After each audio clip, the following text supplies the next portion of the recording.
When my husband died, I didn't cry at first. I thought I would, but I didn't. I just sat there, staring at the empty chair across from me, where he used to drink his morning tea. The world felt quiet in a way that hurt my ears. People came and went, offering condolences, whispering words that didn't reach me. I smiled politely, nodded, and watched them leave. But when the house became silent again, that's when it hit me. He was truly gone. That night I couldn't sleep. I walked around our house, touching the things he used every day. His watch on the shelf, his old reading glasses, his notebook filled with messy handwriting. Then, when I opened the drawer of his bedside table, I found it, a plain white envelope with my name written in his handwriting. To my dear wife, it said. My hands trembled. I sat on the bed and stared at it for a long time. I didn't open it that night. I didn't have the courage. For the next 2 days, I kept the letter on my bedside table. I'd look at it every morning, then look away. I didn't know what scared me more, what it might say, or what it might reveal about the man I thought I knew. But on the third night, when rain started tapping softly against the window, I finally opened it. And that letter changed everything I ever believed about our marriage. I met him when I was 23. He wasn't the kind of man who stood out in a crowd. He didn't have a loud voice or charming words. But there was something steady about him, a quiet confidence that made me feel safe even before I knew him well. He used to work in the post office back then. I was a school teacher. Every morning, I'd pass by his counter when I mailed the students' reports, and he'd always greet me with the same small smile. Polite, but warm. One day, he slipped a note under the envelope I handed him. It simply said, "You always seem in a hurry. Don't forget to smile." It was such a small thing, but it stayed with me. That note was the start of everything. Our wedding wasn't fancy. Just a few friends, family, and laughter echoing in my parents' small backyard. He held my hands during the vows like he never wanted to let go. After we married, life became simple and beautiful in its simplicity. We moved into a small rented house near the railway line. Every morning, he'd wake up before me, make tea, and hum old songs from the radio while shaving. That sound used to fill the house, a mix of calm and comfort. But with time, life got heavier. Bills, work, expectations. He wanted to open his own stationery shop, but money never seemed enough. I got busier at school. We still had dinner together every night. But silence slowly replaced laughter. Sometimes I'd glance at him, wanting to ask what was wrong, but his eyes were always lost somewhere far away. And sometimes I was too tired to ask. We had no children. Not by choice, not really by fate either. It just didn't happen. Doctors said everything was fine, but somehow it never did. We never talked much about it. It became one of those quiet topics both of us carried like a shared secret. There were moments, though, small ones, that reminded me how much he still cared.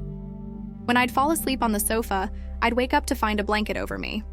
When I caught a cold, he'd make lemon tea without saying a word. He was never expressive, but his love was in the things he did, not the things he said. Still, sometimes I wished he'd just look at me and say, "I love you." I don't know why I needed to hear it so badly. Maybe I wanted reassurance. Maybe I wanted proof.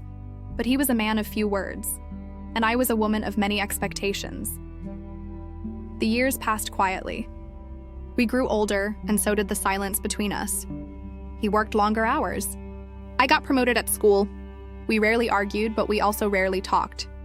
It wasn't an unhappy marriage, just one that lost its warmth somewhere along the way. Sometimes I'd look at his side of the bed after he left for work and whisper, "When did we stop being friends?" There was one night I remember clearly. It was raining hard outside and we had just finished dinner. I asked him if he ever regretted anything, marrying me, choosing this quiet life. He looked at me for a long time before answering. Then he smiled and said softly, "Regret? No, but I do wish I had loved you better." Those words stayed with me for years. After that, he started writing a lot. He had a small notebook he kept beside his bed. Sometimes I'd see him scribbling in it late at night, the lamplight falling on his face. When I asked what he was writing, he'd smile and say, "Just thoughts. Nothing important." I didn't press him. Now I wish I had. His health began to decline slowly. At first, it was small things: fatigue, loss of appetite, forgetting his medicine. He'd wave it off, saying, "It's just age catching up." But I could see the tiredness in his eyes. We went to doctors, tests, medicines. He got better for a while, but never quite the same. He used to tell me not to worry, but I always did. Then one morning, he didn't wake up on time. When I called out his name, there was no answer. He was sitting in his chair near the window holding that same notebook, eyes closed, peaceful, as if asleep. I remember touching his hand. It was cold. I remember calling his name again, my voice breaking and realizing he was gone. After the funeral, when I found that letter, everything made sense. The silence, the distance, the gentle things he did instead of saying the words I wanted to hear, but I didn't know all of it yet. Not until I read what he had written inside that envelope. After his death, when I read the letter, I realized how much I had misunderstood him. But before that night, before I opened that envelope, there were years when I felt invisible. It started quietly, the kind of change you don't notice until it's already deep inside your life. He began coming home later than usual. At first, he said he was helping a colleague with paperwork. Then he said he liked taking long walks after work to clear his head. I believed him, but something inside me began to worry. When he came home, he'd greet me softly, eat dinner, and then sit by the window with his notebook. Sometimes I'd try to talk about my day at school, the students, the lessons, the silly things kids said. He'd smile faintly and nod, but I could tell he wasn't really listening. That silence began to sting. One evening I asked him, "Do you still love me?" He looked startled, almost hurt. Then he said, "Why would you ask that?" I told him I didn't feel it anymore. He didn't argue. He just stood up, kissed my forehead gently, and said, "I'm still here, aren't I?" Then he walked away to his room. That moment broke something small inside me. Not because he was cruel, but because he didn't understand how lonely I had become living beside him. I started spending more time at school.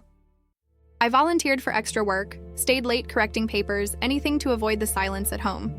When I got back, he'd already be asleep. His glasses on the side table, his notebook open with lines of handwriting I never dared to read. One night, curiosity got the better of me. I opened it, but the first thing I saw was just a list of bills and grocery notes. I closed it quickly, ashamed of myself. A few months later, he forgot our anniversary.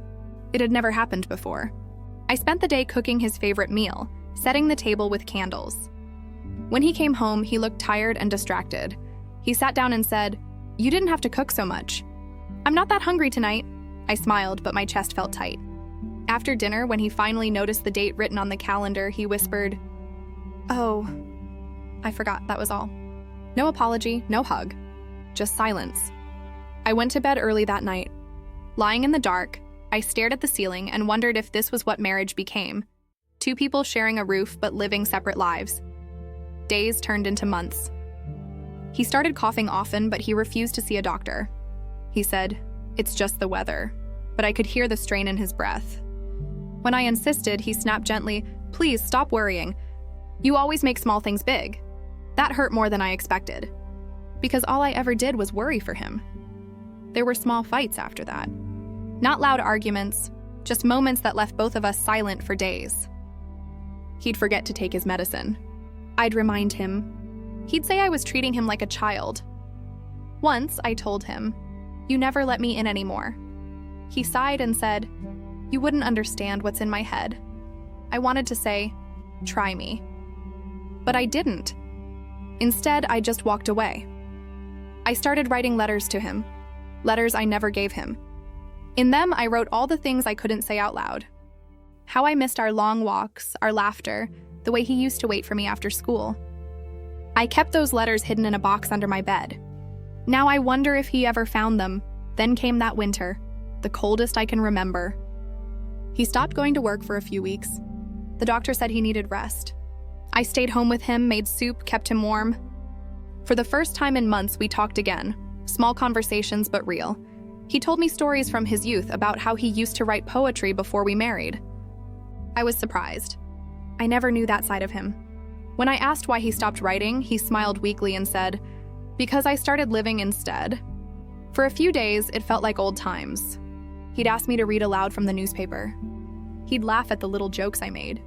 There was warmth again, fragile but real. But deep down, I could feel something else. He was fading. Even when he smiled, I could see pain behind it. One evening, I walked into the room and found him asleep at his desk, pen still in hand. There was an unfinished letter on the table. I saw my name written at the top but didn't read further. I just covered him with a blanket and turned off the lamp. That letter, I later realized, was the one I found after his funeral. The one he never got to give me. His health worsened the following month. We went in and out of hospitals. Tests, medications, waiting rooms, everything blurred together. He was always calm, even cheerful sometimes. I was the one who broke down quietly when no one was looking. He once told me, "If anything ever happens to me, don't cry too much. You've cried enough in silence already." I didn't know what to say. I wanted to tell him that I wasn't ready to live without him, but the words stayed trapped inside me. On his last night, it rained. He sat by the window looking out at the wet streetlights. I brought him tea and sat beside him. For a while, we didn't speak. Then he said softly, "Do you remember that first letter I gave you at the post office?" I smiled and said, "Of course." He nodded slowly and whispered, "I'm still writing letters." I didn't understand what he meant then, but I do now. The next morning, he was gone. Just like that, quietly, peacefully, without a sound. He left behind his notebook, his pen, and that final letter addressed to me. At the time, I couldn't bring myself to read it. I was too angry, too lost. All I could think was how much time we had wasted not talking, not touching, not loving enough. For days after his funeral, I lived in a haze. The world kept moving. Neighbors, condolences, the smell of flowers fading. But I felt frozen. Then one night, when the rain returned, I finally opened that letter, and with every line I read, my heart broke and healed at the same time. When I finally opened his letter, my hands were trembling. The paper was slightly yellow, the ink faint in places, as if he had written it slowly over many nights. At the top, in his neat handwriting, it said, "For my dearest wife, if you're reading this, it means I'm gone." I couldn't breathe for a few seconds. His voice echoed in my mind as I began to read. "I know you probably hate me for how distant I've become. I know you think I stopped loving you long ago. But the truth is, I was never good at showing love. I was always afraid that words would fail me, afraid that I wasn't enough for you." I paused there, my eyes already wet. Every word felt like it was written straight from the silence that had filled our house for years. When we were young, I used to watch you laugh at small things, the way you talked to your students, the way you hummed while cooking. I thought I'd spend my whole life protecting that smile. But somewhere along the way, I got lost trying to build a life that I thought would make you proud. As I read that line, I remembered his long hours, his tired eyes, the endless nights he spent writing in his notebook. He wasn't avoiding me. He was fighting for me, in silence. I kept thinking that one day I'd earn enough, achieve enough, and then I could finally rest and tell you how much you mean to me. But life doesn't wait for perfect moments. It just passes by quietly while we plan to be happy someday. Those words hit me like a wave. How many times had we both waited for someday? Someday to take a trip. Someday to talk again. Someday to love like before. But someday never came. I know you wanted me to say the words, "I love you." I wanted to say them too. But every time I tried, something inside me froze. I thought you already knew. I thought my actions were enough. Now I see how wrong I was. I pressed the letter to my chest and sobbed. All those years I spent wondering if I was unlovable, and all that time, he was loving me in silence. Remember the night it rained and I said I wished I had loved you better? That wasn't just something I said. It was my truth. You deserved someone who spoke more, laughed more, held you more. I tried, but my love always came out quiet. I could see that night again so clearly. The rain outside, the 2 cups of tea, his voice gentle but tired. I hadn't realized then how much he was trying to tell me, even in silence. I kept a notebook by my bed, not for bills or work, but for you. Every night, I wrote down things I wanted to say but couldn't. I wrote about the first day I saw you, the way your eyes lit up when you talked about your students, the way you always smelled faintly of jasmine. My heart ached. That notebook, the one I had once opened out of suspicion, it wasn't a ledger. It was a diary of love I never knew existed. I knew you sometimes cried in the kitchen when you thought I was asleep. I heard you once and it broke me. I wanted to go to you, to hold you, but I was afraid I'd only make things worse. So I prayed that one day you'd understand that my silence wasn't distance. It was love I didn't know how to express. I stopped reading. My whole body trembled. He had known. He had heard me. And he still loved me. Quietly, painfully, beautifully. I continued reading, tears streaming down my face. You always believed you weren't enough. But it was me who wasn't enough for you. You gave me a home, laughter, patience. Kibbs and I gave you silence in return. If I could live again, I'd tell you every day how grateful I was to walk this life beside you. The letter felt like a bridge between two worlds, his world of quiet love and my world of misunderstood pain. At the bottom of the page, I found a small folded note inside. It was written in the same handwriting, but the paper was older, more fragile. It looked like it had been torn from that same notebook I'd seen him writing in years ago. When I unfolded it, my breath caught. It was a poem. If someday you wake and I am gone, don't search for me in photos or in stone. I'll be in the morning light that touches your face, in the sound of rain you love to chase. If you ever wonder if I loved you enough, remember the silence. It was my rough way of saying it tough. And if you still cry for what we missed, know that my heaven is every moment we kissed. I read those lines again and again until the words blurred into tears. He had written poetry all along. He just never showed it. I placed the letter on the bed and looked around our room. Everything felt different. The same walls, same furniture, but somehow lighter. It was as if his words had filled the silence that had haunted the house. I whispered softly, I'm sorry too. Sorry for not seeing his love. Sorry for expecting it to sound like mine. That night, I couldn't sleep. Not from sadness this time, but from an ache that felt almost peaceful. I sat by the window where he used to sit and watched the rain fall again. Soft, endless, familiar. I realized something I had never understood before. Love doesn't always speak in words. Sometimes it's in the way someone shows up every day. Sometimes it's in the silence between two people who still choose to stay. In the days that followed, I began reading through his old notebooks. Each page was a memory, a thought, a small line about me, sometimes even a doodle of a flower or a teacup. It was like discovering a second life he had lived quietly beside mine.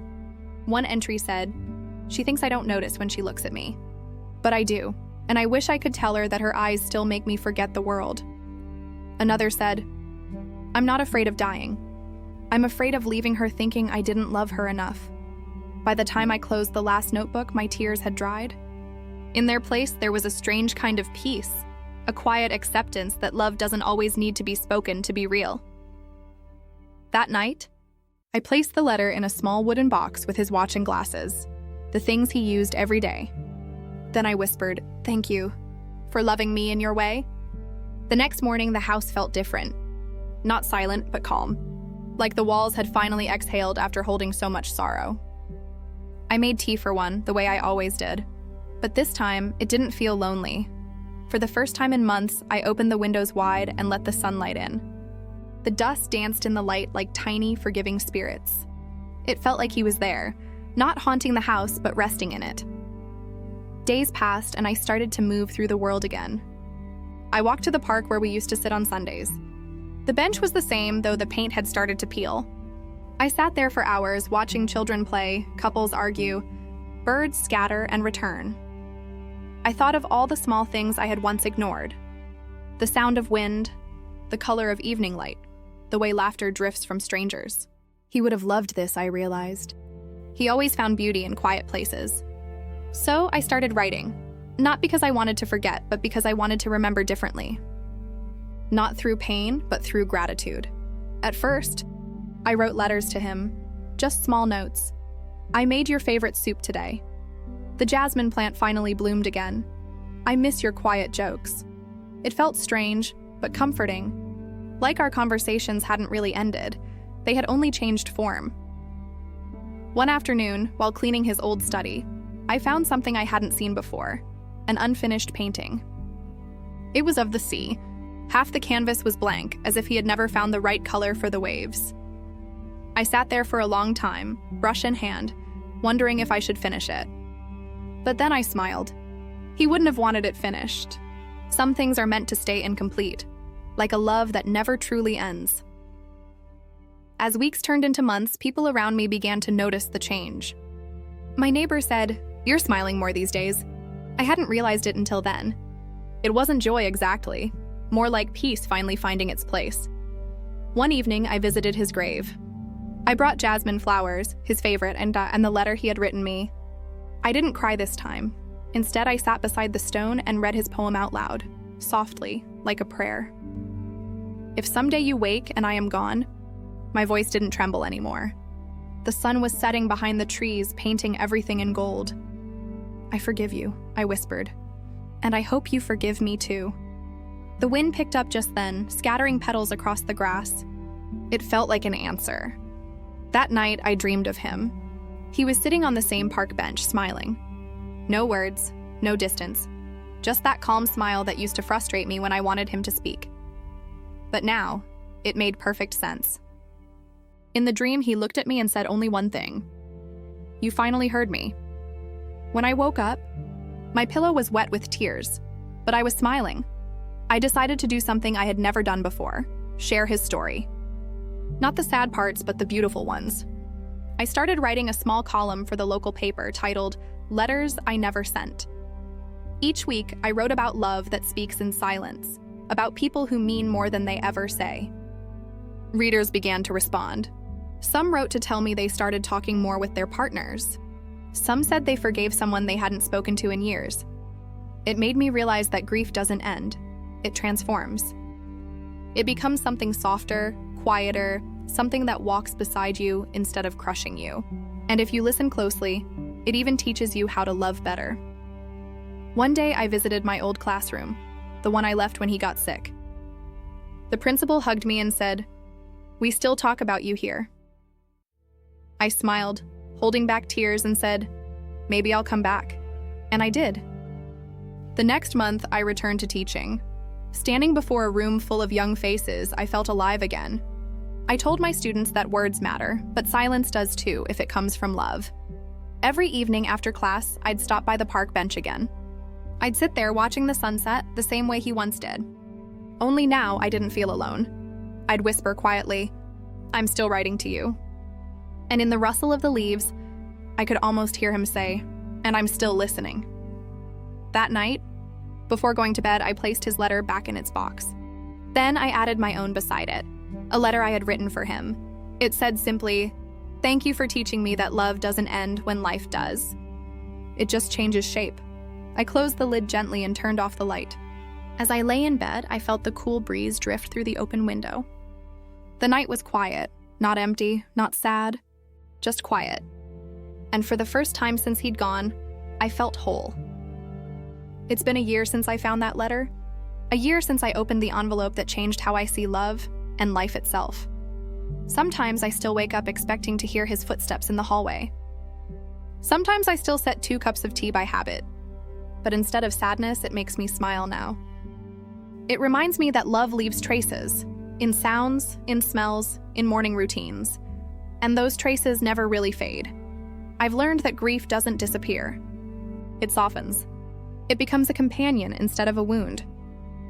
There are still quiet nights when I miss him deeply, but I no longer ask, "Why did he leave?"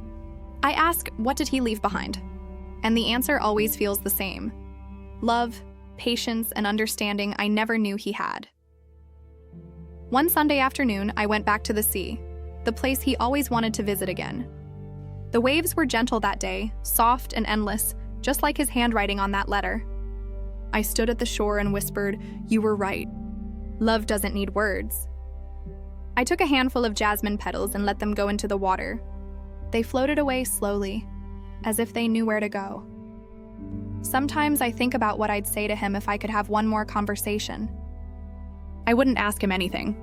I would just thank him for teaching me that silence can be full of love, and that forgiveness can arrive even after goodbye. That letter didn't just reveal his love, it revealed mine. It made me see all the moments I missed, all the small kindnesses I took for granted.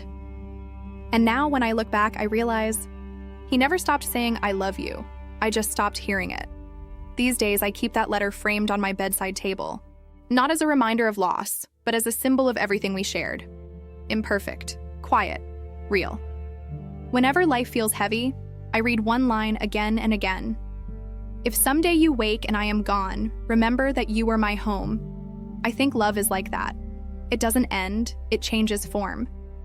It becomes light, wind, music, or a gentle thought at the right moment. It becomes the reason you smile at strangers, the calm that follows the rain, and if you're lucky, it becomes a story, one that keeps both hearts alive, even when only one is left beating.